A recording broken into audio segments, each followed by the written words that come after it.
Hindi biro ang magkaroon ng karamdaman, subalit ang Panginoon ay tunay na nagbibigay ng kagalingan kahit pa ito ay malalang karamdaman. Tulad na lamang ng mga celebrities na ito na minsan ang nanganib, subalit ito'y kanilang nalagpasan. Vicky Bello, isang multi-awarded at tanyag na doktor, negosyante, philanthropist at personalidad sa media. Siya ang nagpasimula sa industriya ng medical aesthetics sa Pinas. Naniniwala ang doktor na ang kagandahan ay hindi dapat eksklusibo sa mga ipinanganak na may magagandang genes lamang. Nagsumikap siya na gawing abot kaya ang kagandahan para sa lahat. Ang kanyang pagsisikap ay nagdulot ng malaking pagbabago sa pananaw ng mga Pilipino tungkol sa cosmetic surgery at dermatology. Ngunit lingid sa kaalaman ng lahat, December ng taong 2023 ay inamin niyang 7 taon na siyang cancer-free. 2016 nang na-diagnose siyang may stage 3 breast cancer at nagpapagamot sa ibang bansa. Saad ng doktora na sinabihan umano siya ng doktor na nagsuri sa kanya na 2 taon na lamang ang itatagal niya sa mundo. Subalit nalagpasan niya ito at ang masasabi niya sa madla ay ang talagang kailangang gawin ay magdasal lamang sa Diyos sapagkat ang Panginoong Hesus ay higit na mas malaki kaysa anumang uri ng cancer. Maritoni Fernandez. Ang bitiranang aktres na si Maritoni Fernandez ay madalas nating makikita sa ads ng mga herbal supplements. Siya kasi ay 23 years ng cancer-free. Taong 2001 ay na-diagnose siyang may stage 2 breast cancer. Ayon sa aktres ay dumaan rin umano siya sa mga chemotherapy, subalit malaking tulong rin daw sa kanya ang paggamit ng barley powder, na kung saan nabansagan pa siyang Barley Queen. Bea Rose Santiago. Sumikat si Bea matapos siyang makoronahan bilang ika-5 Miss International ng Pilipinas noong 2013. Nagpatuloy siya sa kanyang karera sa showbiz at lumabas sa ilang programa ng ABS-CBN. Ngunit kinakailangan niyang bumalik sa kanyang pamilya sa Canada dahil sa kanyang kalusugan. August 2018 na natuklasan niyang meron siyang chronic kidney disease. 3 taon siyang sumailalim sa dialysis treatment na sinundan ng kidney transplant. Ang nakababatang kapatid ni Bea Santiago ang naging kidney donor niya. Naging matagumpay ang operasyon niya noong April 2022 sa Canada.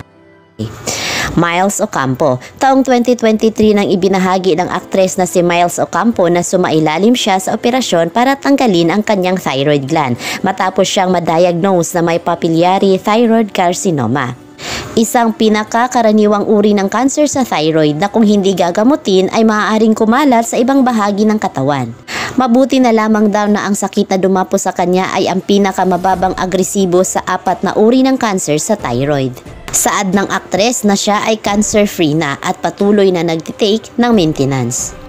Mika de la Cruz. Ang magandang aktres na si Mika ay nakaranas ng seryosong sakit. Ibinahagi ni Mika sa pamamagitan ng kanyang testimonya sa isang Christian group noong November 2023 ang dahilan ng kanyang paglisan sa showbiz. Saad ni Mika na na-diagnose siyang may multiple serious health conditions.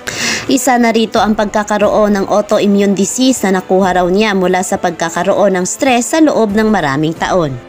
Napilitan rin siyang huminto sa pag-aaral sapagkat apektado na rin pati utak niya dahil sa kanyang thyroid health condition. Ibinahagi rin niya na taong 2015 na na-diagnose siya sa isang incurable disease. Naging makapagdamdamin ang mga pahayag ni Mika.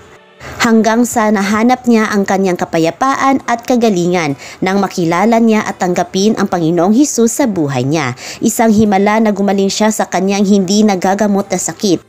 Saad ni Mika na tanging ang Panginoong Hesukristo lamang ang talagang nakapagpapagaling at nakapagpapabago ng buhay ng bawat isa. Will Dasovich, isang Filipino-American television personality, model at vlogger. Kilala siya sa kanyang mga vlog sa YouTube at lumabas sa mga television shows kabilang na ang Pinoy Big Brother. Siya ay pamangkin ng broadcast journalist na si Karen Davila. Taong 2017 ay na-diagnose si Will na may stage 3 colon cancer.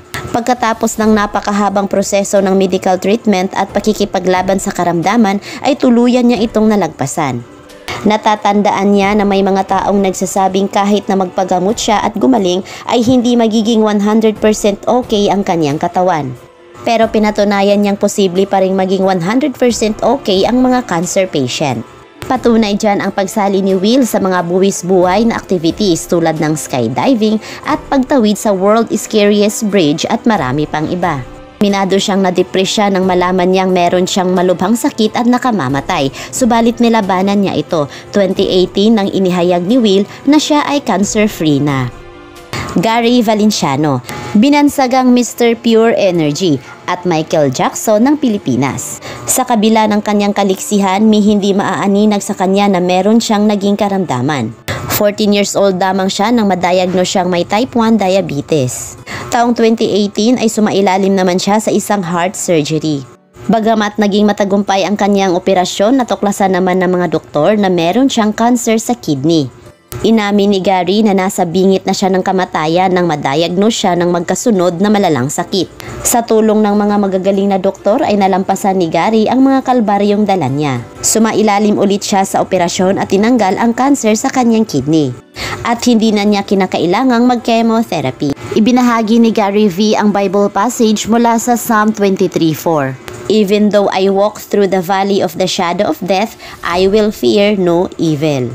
Saad ni Gary V na naranasan daw niya yung katuparan ng passage. Nasa gitna ng kanyang laban ay naramdaman niyang nasa kamay siya ng Panginoon.